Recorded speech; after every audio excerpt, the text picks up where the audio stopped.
Buenas tardes, profesor.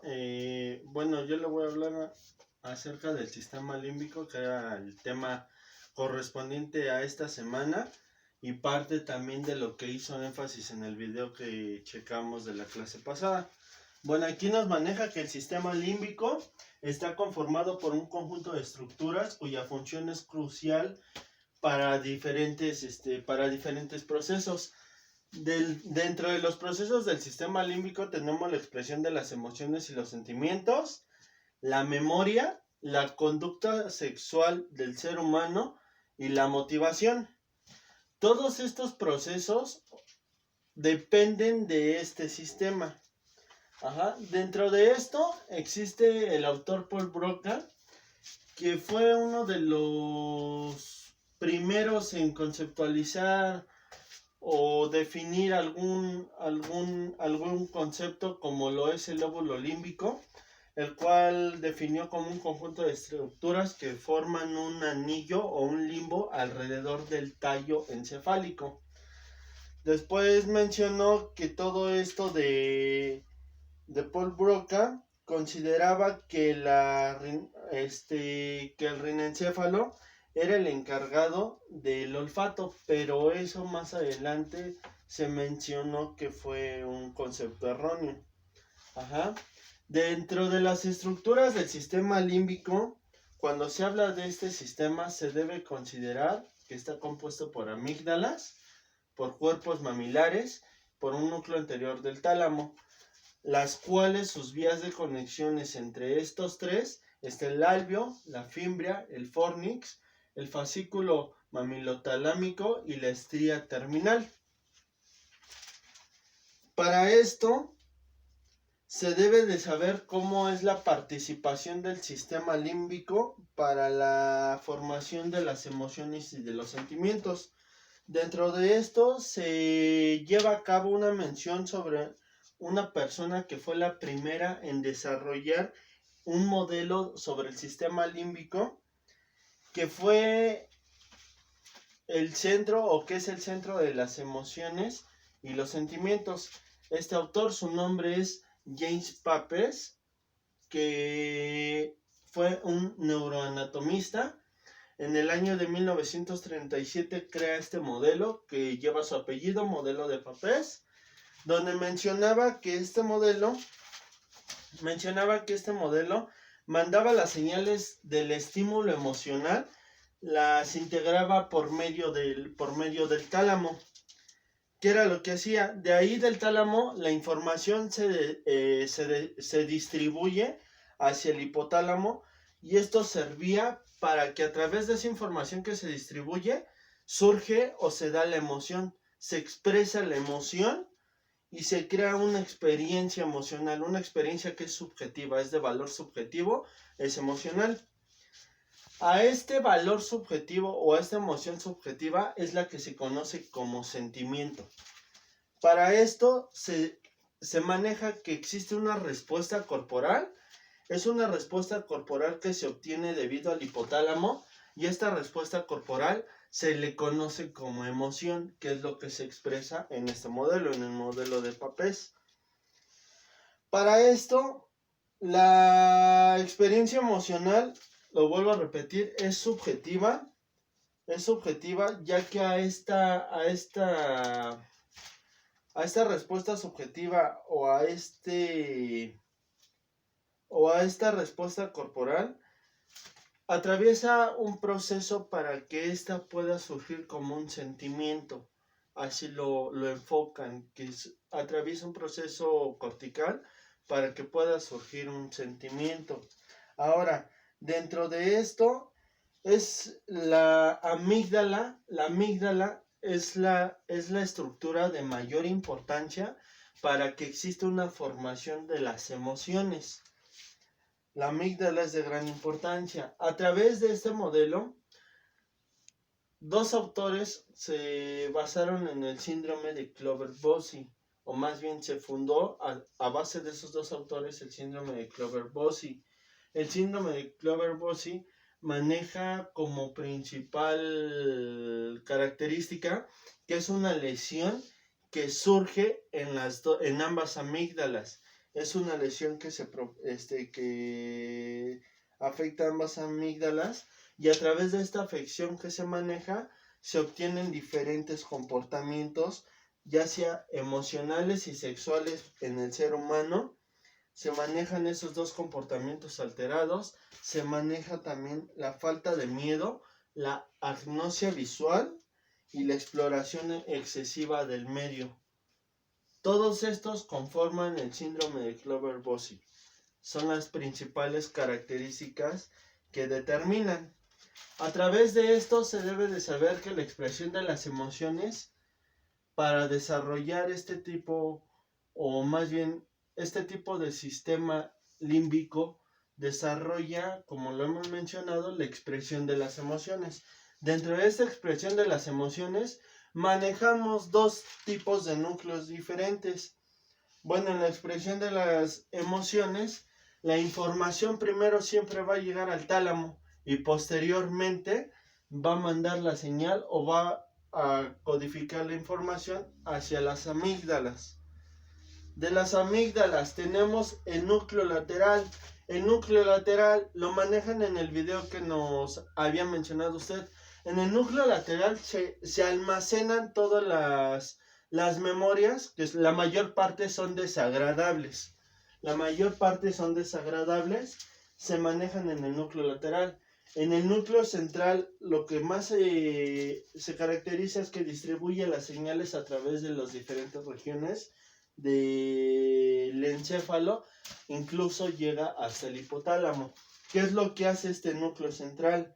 A través de este núcleo central se activan, principalmente es como una activación ante una situación de riesgo. Le estoy señalando el ejemplo del perro. ¿Qué es lo que hacen?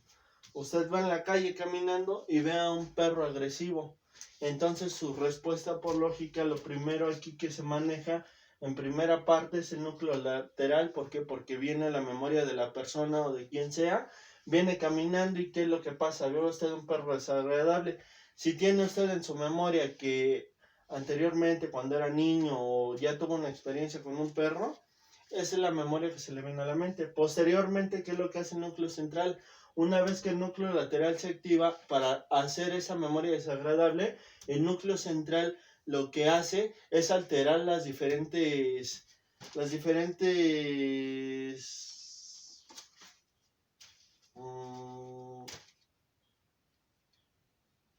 las señales o los estados de alertas que maneja el cuerpo. Activa esto el incremento de la frecuencia cardíaca y el impulso o la necesidad de supervivencia. ¿Qué va a hacer? Se le va a aumentar la respiración, se le va a aumentar la frecuencia cardíaca, la presión arterial, y usted va a tener la inercia de salir corriendo de ahí. Esto a su vez es lo que producen los neurotransmisores, que es la noradrenalina y la serotonina, que son las encargadas de activar el estado de alerta. A esto se debe que el núcleo central libere produzca estos dos neurotransmisores de gran importancia, que es la noradrenalina y la serotonina. Estos van a hacer que a su vez el estado de alerta se active. ¿Qué es lo que pasa? Se activa el sentido de alerta y todo va para arriba. A través de estos dos neurotransmisores se incrementa la frecuencia respiratoria, la frecuencia cardíaca, la presión arterial, la temperatura, incluso tiene ese sentido de supervivencia, de salir corriendo del lugar. A través de esto existe una vía subcortical. La vía subcortical se encarga de expresar las emociones de una manera física. En este ejemplo que manejamos es una emoción física de sorpresa o de asombro. La vía subcortical es la encargada de traducir físicamente las emociones, ya sea de enojo, ya sea de sorpresa, ya sea de ira, ya sea de tristeza o ya sea de felicidad. ¿Por qué? Porque eso no lo desarrollamos a través de la sociedad, sino que eso el ser humano a través de su genética ya lo trae codificado, para que al momento de que se exprese no tenga mayor problema en expresar su emoción hacia cualquier situación. Posterior a que está la vía subcortical y a lo que manejamos de las expresiones de las emociones, los núcleos, los neurotransmisores que se pueden activar en el sentido o en la situación del estado de alerta, manejamos una formación de sentimientos. La formación de sentimientos maneja que la información pasa a diferentes regiones corticales. Estas regiones se van a encargar de modular una respuesta emocional para que la respuesta emocional sea la más adecuada o sea la más conveniente, para que en eso no haya ningún problema. Bueno, ya vimos, haciendo un repaso de todo lo que se está exponiendo, que el sistema límbico es multifuncional. El sistema límbico lo manejamos como multifuncional, ya que pues se producen emociones, sentimientos y todo va relacionado a través de la estructura de nuestro cerebro, que ahorita a continuación se lo voy a explicar, pero bueno, sabemos que la emoción siempre va a ser una expresión estereotipada de algún sentimiento. La emoción se va a codificar hacia la amígdala y hacia el hipotálamo. Como lo habíamos mencionado, la amígdala se encarga de la formación de las emociones del ser humano. Entonces, la emoción siempre se va a codificar hacia la amígdala. En el sentimiento, la sensación es una sensación subjetiva internamente. Esta se va a codificar por vías corticales complejas. Las vías corticales, como lo habíamos mencionado, van a expresar las emociones de alguna manera física. Posterior a eso tenemos como siguiente, pues sí, repaso de lo que nuevamente nos hizo hincapié y recordando la clase pasada, relacionado al sistema límbico, a las estructuras de este y a lo que es el encargado de realizar el sistema límbico, que son emociones y sentimientos, así como su expresión, como su formación de sentimientos, síndromes o lo que usted quiera ver de este tema. El sistema límbico, si nos basamos al cerebro, al órgano del cerebro, el sistema límbico es una parte muy pequeña para el cerebro, pero es de gran importancia ya por lo ya mencionado con anterioridad. El cerebro, ¿qué es lo que maneja? El cerebro es el mecanismo más complejo que existe sobre todo ser humano. La tecnología ha tratado de explicar los comportamientos que tenemos, pero todo ha sido nada más pues parte, porque es un órgano de vital importancia y nunca se ha podido determinar qué es lo que en realidad se estudia ahí, qué procesos, todo lo que se necesita. Bueno, dentro del cerebro tenemos que este órgano controla los aspectos de nuestra vida. Dentro de este encontramos el tallo cerebral, el cual es el encargado de medir es el encargado de regular el ritmo cardíaco, el aparato digestivo o la digestión, la respiración y la presión sanguínea. El sistema límbico, resumido, es el encargado de las emociones, es el encargado de procesar diversas emociones y sentimientos. En la amígdala, como lo habíamos visto, en la amígdala se encuentra el miedo. ¿Qué es esto? El miedo, aparte de que se encuentra el miedo, en la amígdala se encuentran las mayores interconexiones o conexiones que pueda haber, ya que estas envían diferentes señales al tallo cerebral, para que con estas señales que se envían hacia el tallo cerebral, este genere una respuesta ante una situación de riesgo, ya sea el incremento de la frecuencia cardíaca, la sudoración, el incremento de la frecuencia respiratoria, como ya lo habíamos mencionado. A través de esto pasa la corteza cerebral. La corteza cerebral participa también en el proceso del miedo. Pero ¿qué es lo que hace en la corteza cerebral? En la corteza cerebral nosotros tenemos los lóbulos, ya sea frontal, occipital, temporal, parietal. En esta parte de que la corteza cerebral estudia el miedo, es importante destacar que el lóbulo frontal más hablado, más estudiado en esta parte es el lóbulo frontal, ya que el lóbulo frontal es el encargado de la resolución de problemas debido a que tiene un razonamiento, tiene una capacidad de razonamiento y un pensamiento racional para poder salir de cualquier situación. La amígdala recibe señales del miedo, pero en ocasiones tiende a equivocarse. A pesar de que envía los impulsos rápidamente, la amígdala no siempre acierta con la respuesta humana. Bueno, aquí tenemos un ejemplo claro que nos mencionaba el video. Era el ejemplo de lo que hacen con las Fuerzas Armadas de Estados Unidos.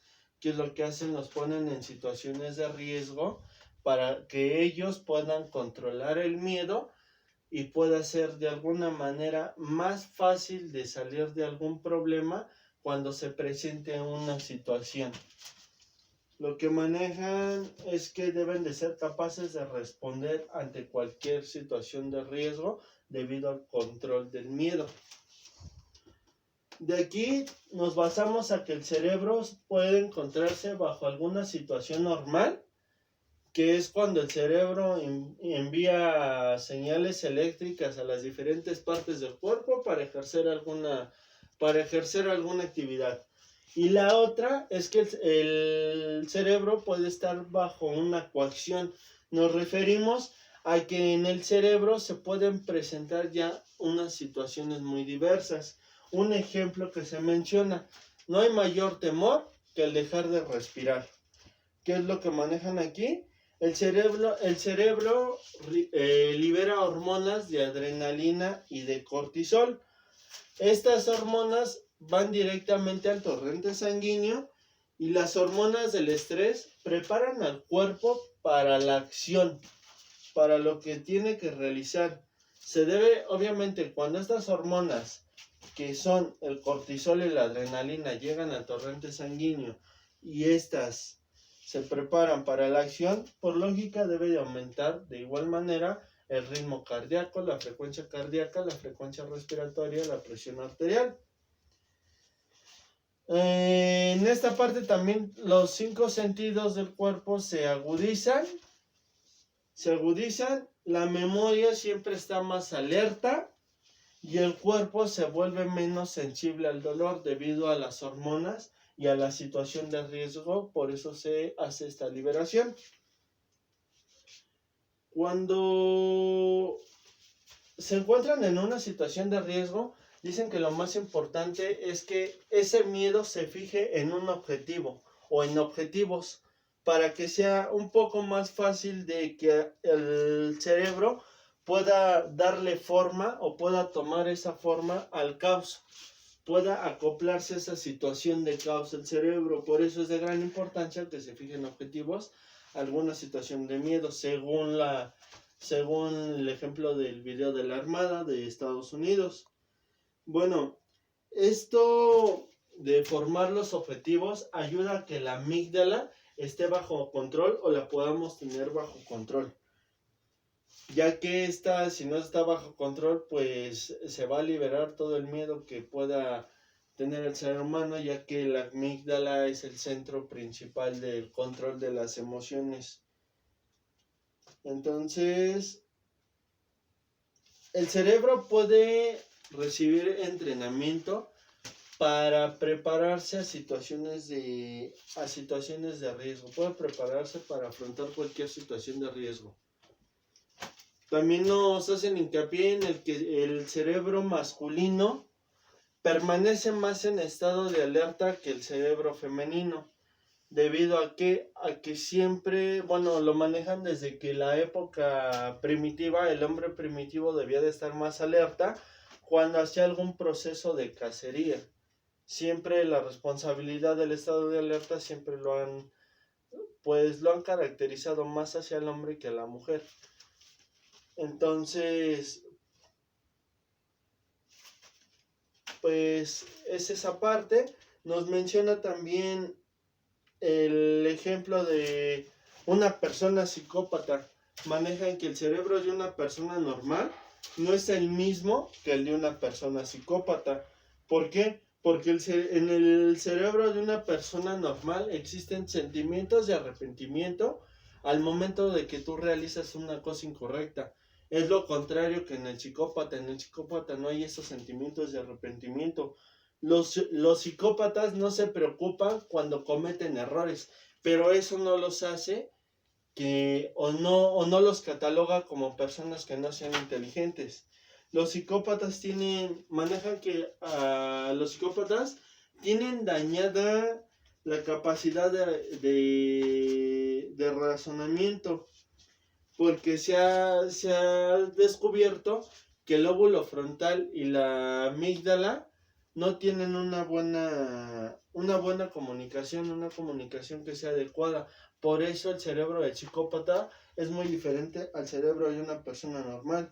Es físicamente distinto, debido a que también, aparte de que no hay una buena comunicación con el lóbulo frontal y la amígdala es más, tiende a ser más reducida, a diferencia que la amígdala de una persona normal.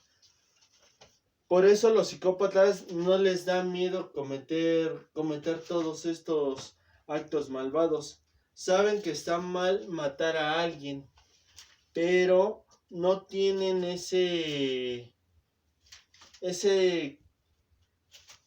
concepto o esa empatía, no tienen ese concepto moral de arrepentirse o de frenar si están haciendo algo malo.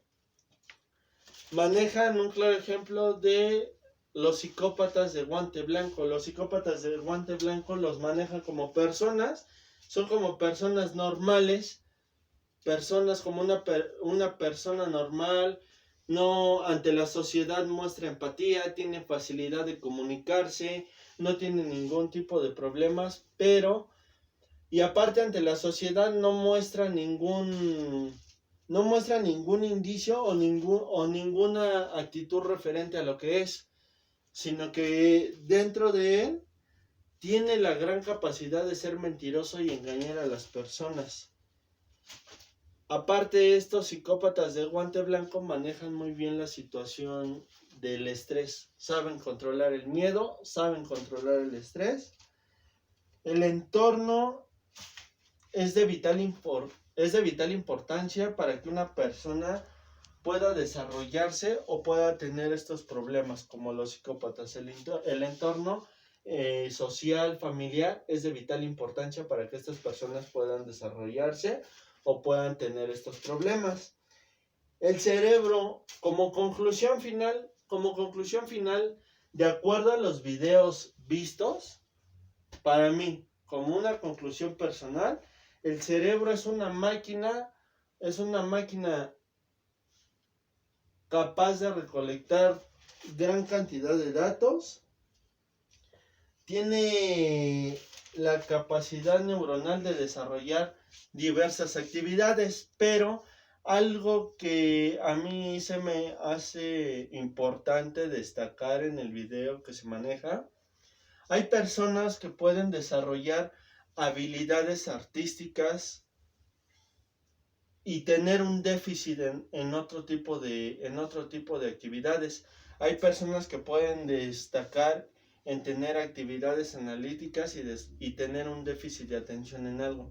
Entonces, como conclusión, independientemente a que el cerebro sea una máquina muy compleja, así sea muy preciso, así sea una perfección de máquina, siempre va a haber un déficit en cada persona, no solamente en un psicópata. No se necesita ser psicópata para tener una deficiencia de algo. Por muy analista, por muy artista, por muy